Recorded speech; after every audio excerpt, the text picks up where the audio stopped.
Hey everyone, just wanted to make another quick video. This time I want to show how I've been painting my Iron Warriors. I'm going for sort of a Grimdark style on them, so this is just a nice fast way to do that. So you can see, first of all, I'm just adding some sort of white highlights to all the main bits of the armor. You can see how quickly I'm doing this. Just splodging on some white where you think a lot of light would be hitting, so just on those sort of top bits of all the panels, just doing a rough edge highlight, just trying to get a bunch of white in.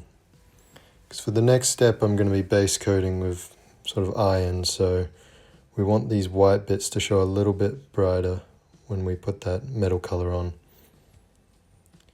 And for the metal, I'm going to be using this Vallejo metal color steel.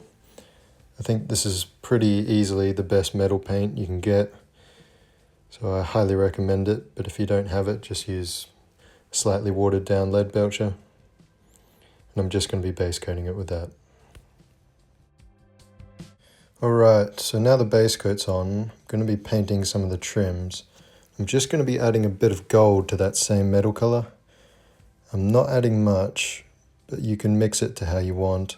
Or if you've got a gold color, you can easily just use that. I just don't like a super bright gold on the trims. So I'm just going to go over all the trims with a bit of that mix. Although not all, I do like to actually leave some trims. Say for the helmet, for example, I'm going to leave all the trims on that. Just because these are Iron Warriors and I don't want too much of them to be that gold.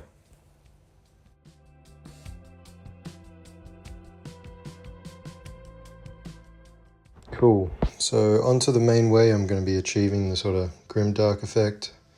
Got some typhus corrosion here. Any sort of rust will do as long as it's darker. I'm just going to be splodging it on pretty thick. Yours will probably be more watered down if you have it. This is just a bit of an old pot. I'm going to put a ton on, I'm going to wash the brush off, and then I'm just going to move it around. So put a bunch on there, and you can see me doing that here. So I've just washed the brush off and sort of wiped it off as well. I don't want the brush to be too watered down. And I'm just moving it around. So this will take a few goes, because what you're trying to achieve here is you just want that metal color showing back through. So you can see, because we put so much on, there's still going to be quite a bit in all the recesses, and that's sort of what we want to achieve here. Again, just applying it all over. See, I've got it all over the shoulder pad.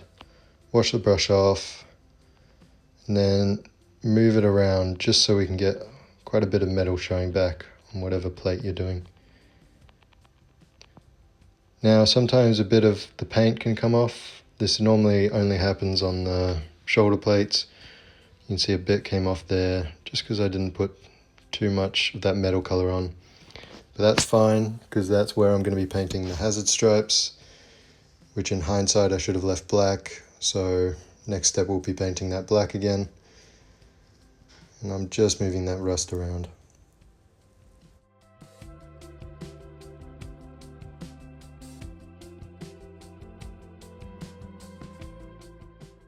Cool, so as I said, I'm just going to add a bit of black to the shoulder pad and whatever plates you want to do the hazard stripes on.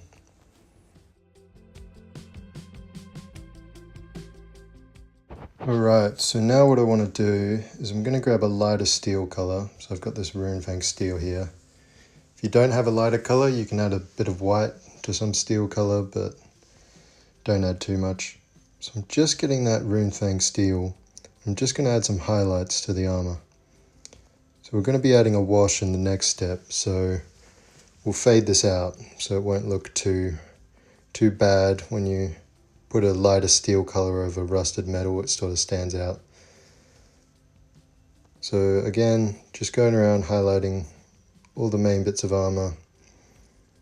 You see, not being too careful. It's not really an edge highlight, it's just sort of dabbing some over the main plates. See, just dabbing it at the top, the bottom of the legs there, and just going around the model with that.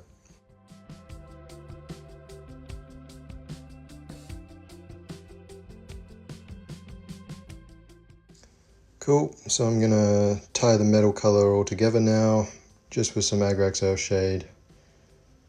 I'm just applying this pretty heavily to the model. Not being too careful where I put it, obviously. Just moving it around as best I can.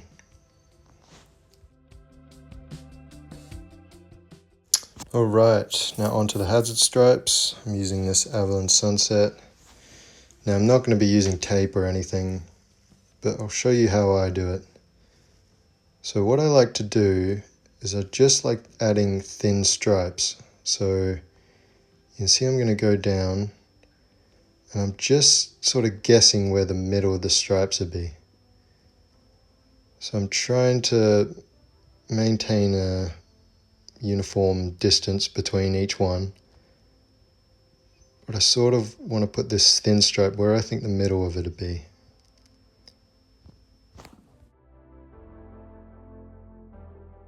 So I've basically made sort of a guide for myself here. So now I'm going to come in with the yellow again, and I'm just going to make the stripe as thick as I want it to be. So just going down super carefully, trying to only use the tip of the brush. You can see I've just gone down there, and I essentially want to move across, check the black. Is the black the same thickness? Yes, then move on to the next yellow strip. Just try and make everything the same thickness as you move across.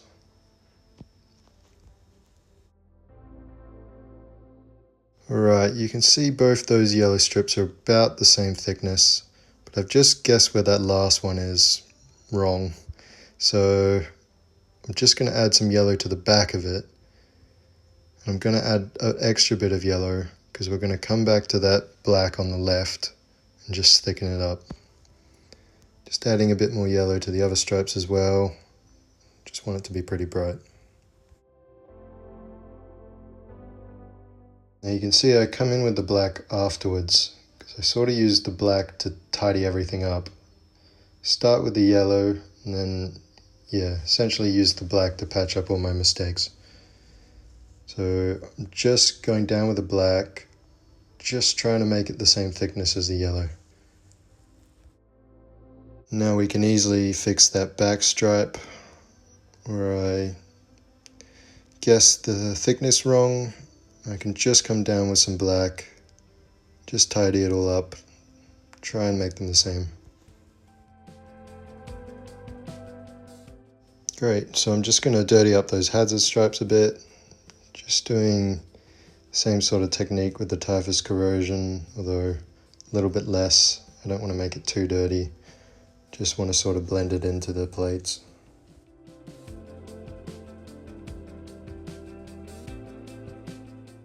Now I'm just going to finish the hazard stripes up with a different shade. So I'm going to be using Reikland Flesh Shade because it's just got a bit more of that orange sort of tinge. And I'm just going to be applying that pretty heavily to the stripes. Just adds that warmth to them.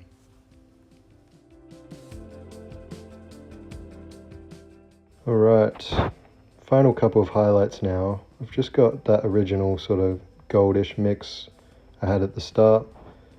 I'm just going to add a couple of edge highlights to some of like the shoulder pads and stuff like that, just to sort of make them pop out a little bit from the rest of the model.